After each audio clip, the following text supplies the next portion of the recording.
Los sucesos en la siguiente historia ocurrieron hace casi 10 años ya, en el cada vez más lejano 2010. Mis amigos y yo éramos entonces unos niños. El más grande de nosotros tenía 12 años, Alejandro, que irónicamente era el más chaparrito. Los demás, Lucio, Santiago, Román y yo, éramos compañeros de clase y teníamos 11 y 10. Todos asistíamos al mismo colegio en Coyoacán, privado pero no exageradamente caro. Por eso era raro que alguien con una familia tan adinerada como la de Lucio hubiera decidido meterlo ahí. En mi grupo de amigos lo aceptamos cuando llegó, en quinto, y se volvió rápidamente uno más.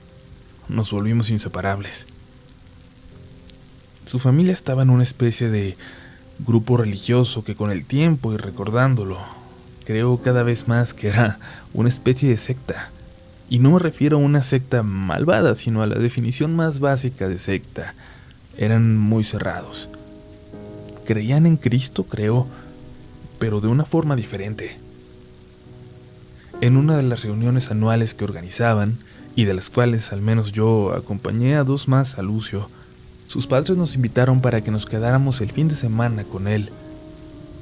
Lucio era el único de su familia que no tenía la edad para participar en la ceremonia, y como era muy secreto, o tal vez por alguna razón clasista, no quisieron llevar a su nana a aquella ceremonia. Le dijeron a él que invitara a sus amigos y podíamos quedarnos con él. Y es que la ceremonia era en una zona de cabañas de lujo no muy lejos de la Ciudad de México.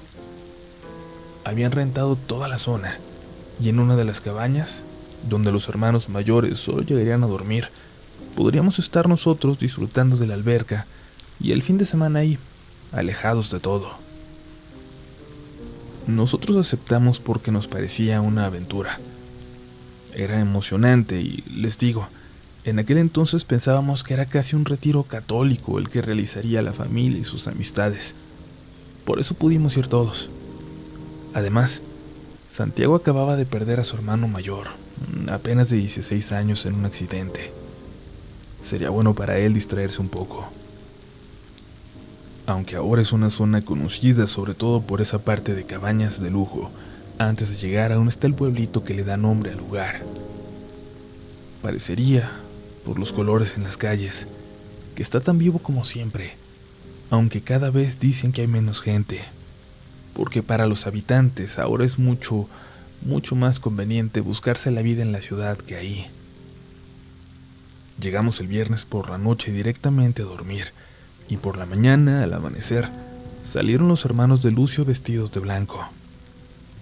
Lo sé porque yo me desperté cuando lo hicieron, y ya no me pude dormir. Al poco rato despertaron los demás, y es que nos habíamos dormido temprano. Esa noche, por alguna extraña razón, todos nos habíamos soñado solos, perdidos, en el bosque. Un rato después de desayunar, cuando pensábamos en usar la pequeña alberca junto a la cabaña, empezamos a sentir las primeras gotas de lluvia. Y Alejandro, que ya alguna vez había visitado la zona, propuso con más entusiasmo que con el que iba a entrar a la alberca, que fuéramos a explorar. Alejandro desde entonces es un aficionado a las leyendas y los cuentos de los pueblos, y ahí en particular, todavía más. Según él, en esos bosques alrededor de donde estábamos, se contaba que aún en épocas actuales, los pobladores llegaban a encontrarse con hadas, que se escondían rápidamente entre los árboles antes de que les pudieran observar el rostro con claridad. Nada más son cuentos, le dijimos. Probablemente sí, contestó. Pero ir a buscar esos cuentos es más emocionante que esperar aquí a que pase la llovizna. Tomamos unos impermeables que encontramos en el armario de la cabaña. Todos excepto Santiago, que llevaba una chamarra militar que siempre traía a su hermano y que ahora había adoptado él, y salimos a caminar a la montaña. Caminábamos, nos deteníamos, platicábamos, tomábamos fotos con el celular. Paramos para comer las barras energéticas y los chocolates que llevábamos, y luego continuamos. Las horas se nos empezaron a ir. Seguramente pasaban ya de las 3 de la tarde. Por los pesos de los árboles sobre nosotros y el cielo negro, parecía que era mucho más tarde. Estábamos en medio de la nada cuando la encontramos. Una casa enorme, de solo 2 pisos pero enorme, como para albergar a decenas de personas. Una casa abandonada, en medio del bosque. Entramos emocionados y notamos que parecía incluso más enorme por dentro que por fuera. Las hierbas altísimas que tapaban la entrada nos hicieron saber que hacía mucho tiempo que nadie se acercaba al lugar. Nos separamos un poco adentro, emocionados por el descubrimiento, pero de pronto escuchamos la voz preocupada de Román, desde el 2.º piso. «Hay alguien aquí», gritó, y subimos corriendo para ver a qué se refería. «Hay alguien aquí», repitió, despacio, y señaló a la mesa frente a él. En ella, un plato con algún líquido caliente no dejaba de humear. Tenía razón. No estábamos solos.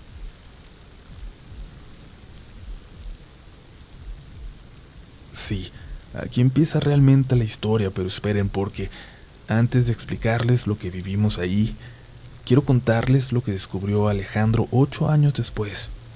Algo que, si se puede, vuelve todavía más escalofriante la historia que tuvimos en ese lugar. Alejandro regresó a la zona con un grupo de la universidad. Llegaron por el lado del pueblo viejo, a la montaña, pero él tenía muy claro que se trataba de la misma zona. Al contrario de aquella primera vez que la visitó, esta vez cuando llegaron a la casa, era de día, y el sol era tan fuerte que se colaba sin problemas por entre las ramas de los árboles. «Esta casa es famosa», dijo el profesor que los acompañaba, muy experimentado pero que apenas pasaba de los 30 años. «Es fuente de muchas leyendas, todas provocadas por la fascinación y el miedo que sentía la gente por el señor que la construyó, un polaco. Aunque llegó con 2 mujeres, al parecer ambas sus esposas y muchas hijas, al poco tiempo se quedó solo. Se dice que escaparon de él por tratarlas de forma horrible, pero hay también quienes dicen que nunca abandonaron la casa. Tiempo después el hombre también dejó de bajar al pueblo. La gente que llegaba a pasar por aquí cerca dejó de verlo. Había muerto. Todos lo imaginaban, pero nadie tuvo el valor de subir hasta acá a comprobarlo. Lo siguiente es un poco más claro y no tiene tanto de leyenda. Es de esas historias tristes que nunca llegaron a periódicos, pero que se sabe que ocurrieron, que se conocen por las voces del pueblo. A mediados del siglo pasado llegó un supuesto hermano de aquel hombre. Se presentó en el pueblo como médico y pidió que alguien lo guiara a la casa que había habitado su hermano. Cuando llegó a ella se puso a trabajar para crear un hospital. Decía que era el último deseo de su hermano, que agradeciera algo al pueblo que lo había salvado. Y se empezó a correr la noticia entre los pueblos vecinos. Había un hospital para niños muy enfermos en esa casa a la mitad del bosque. Solo tenías que poder llegar hasta allá, y ahí te podían curar sin costo, producto de la bondad de un médico extranjero. Todavía pueden encontrarse rastros de las veredas y senderos que hizo la gente de pueblos que ya no existen para llegar hasta aquí. Venían desde lejos a dejar a sus niños en manos de este especialista, pero la gente de este pueblo, por el que llegamos, no. Ellos no. Nadie, ni en emergencias, traía a los niños aquí. Y aquí está la parte tétrica. A los niños que venían con algún resfriado o algo leve, les daba alguna medicina y se podían ir.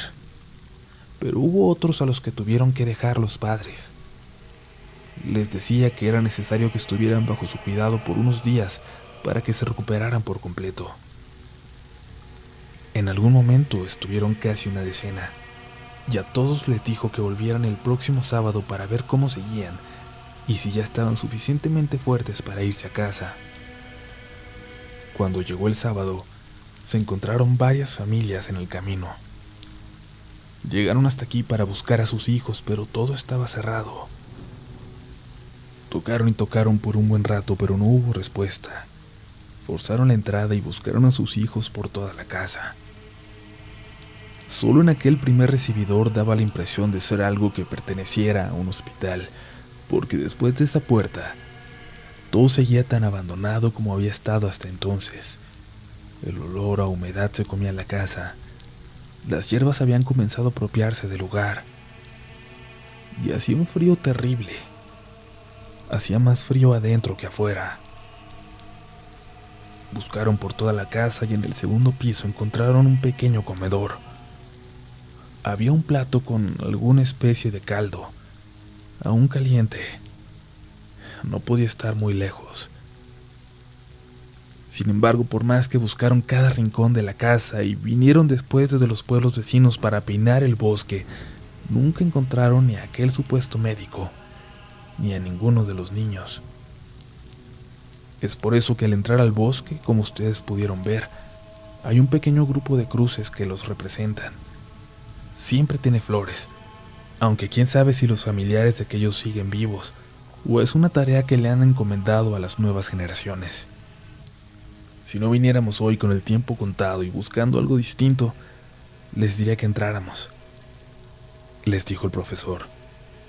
Pero al menos ya conocen la historia de este lugar. A Alejandro evidentemente no le importó que no pudieran entrar. Es más, lo agradeció. No había hecho más que sudar cuando se toparon con la casa, recordando lo que había vivido con nosotros, y la historia que acababa de relatar su maestro no hacía más que empeorar las memorias que tenía de aquel lugar. «Hay alguien aquí», gritó Román desde el segundo piso, y subimos corriendo para ver a qué se refería. «Hay alguien aquí», repitió despacio, y señaló a la mesa frente a él. En ella, un plato con algún líquido caliente no dejaba de humear. Tenía razón. No estábamos solos. Nos quedamos helados por un momento, como congelados, y Alejandro gritó preguntando si había alguien más ahí. «Solo estamos perdidos, buscando ayuda», mintió, pero nadie respondió. «Ok, tal vez no están justo aquí, pero están afuera, cerca, así que tengan cuidado», nos dijo. Nos quitamos los impermeables, Santiago la chamarra, y empezamos a explorar. Para ser sincero, no era la primera vez que teníamos una aventura de este tipo. Ya antes, cerca de la casa de Alejandro, nos habíamos metido una noche a un edificio abandonado desde el terremoto del 85, solo por diversión. Caminamos por las diversas habitaciones. De verdad no parecía una casa, sino un hotel o un hospital. Era enorme. Nos preguntamos por qué alguien no lo había aprovechado para construir un lugar turístico con aquel complejo de cabañas apenas a unos kilómetros de ahí. Sin embargo, en el ambiente se sentía algo, como maldad, como tristeza, todo arremolinándose en el pecho de cualquier persona que se atreviera a poner un pie dentro de ese lugar.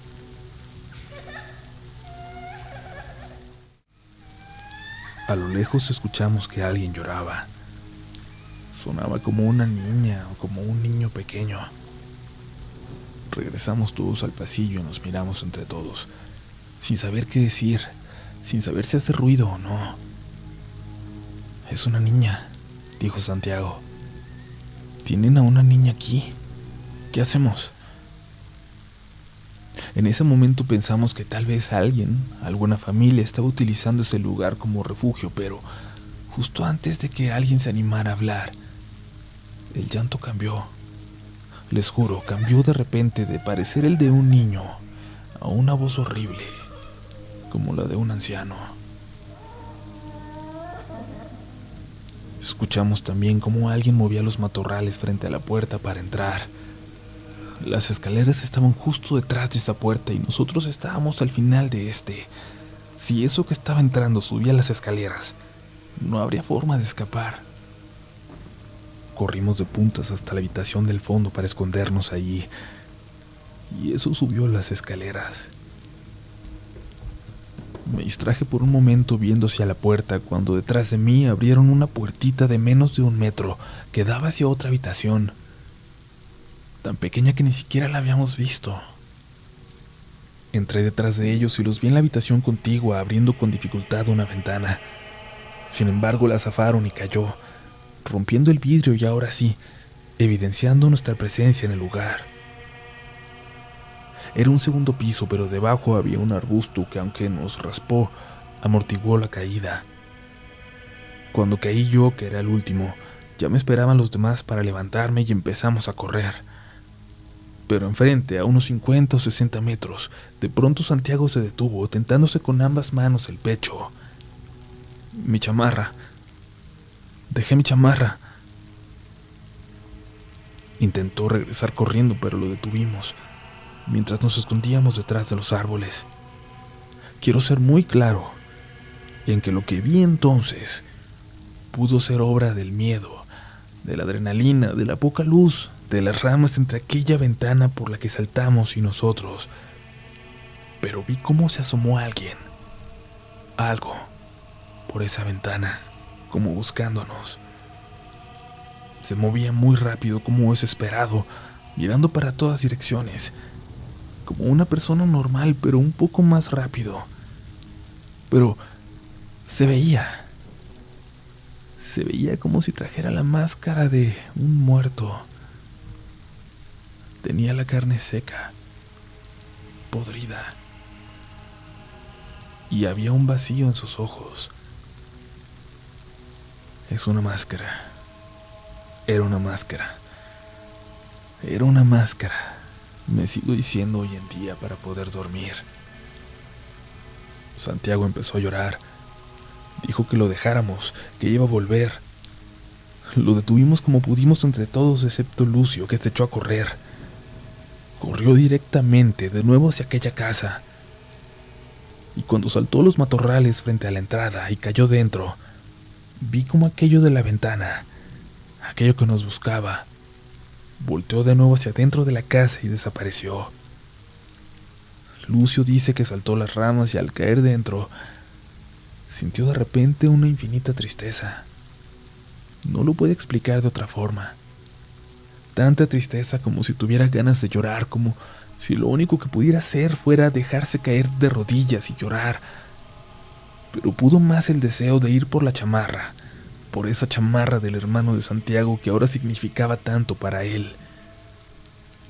Subió de varios saltos las escaleras y tomó la chamarra y alcanzó a agarrar 2 impermeables también. Ya no había rastros del plato que habíamos visto caliente. En su lugar había un plato seco oxidado, aunque no sabe si era exactamente el mismo o no. En realidad solo lo vio de reojo porque escuchó cómo alguien se acercaba corriendo hacia él y se lanzó por las escaleras y luego a la puerta para salir. En cuanto nos alcanzó salimos corriendo y de verdad, Dios es grande porque corrimos sin rumbo fijo, pero terminamos llegando al complejo de cabañas un rato después, cansadísimos, con las piernas temblando. No quisimos decir nada. Nos bañamos y decidimos no volver a adentrarnos en el bosque al día siguiente. Eso que vimos en la casa podría seguir por ahí. Durante la cena, se sentó junto a nosotros un viejo. Era el líder de esa comunidad, de esa secta o como quieran llamarle. Apenas podía hablar español. No sé de qué país, pero era europeo. Muy viejo, y no dejaba de mirarnos fijamente sin dejar de sonreír. Por alguna razón, me asustó tanto como aquello que nos siguió en la casa. Estar en su casa. Provecho, nos dijo al levantarse de la mesa. Era el único de todos los que se encontraban en esa ceremonia que en realidad vivía ahí, en una de las cabañas.